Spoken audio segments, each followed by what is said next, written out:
এই হচ্ছে আমার গ্রাম, আমার প্রাণের গ্রাম। আমি মনে করি যে যেই গ্রামে জন্মগ্রহণ করেছেন তার গ্রামটা তার কাছে সুন্দর। মাতৃভাষা, মাতৃত্বকালীন মাটির যেই গন্ধ, এটা যার যেখানে জন্ম হয়েছে সেখানে সে তার মর্মটা বুঝে সে এবং ভালো তার কাছে লাগে।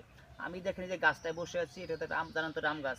তো এখানে কিন্তু আমরা প্রচুর ছোটোবেলায় এই আম গাছে বসে প্রচুর আম খাইতাম। এটা গাছটার বয়স অনেক।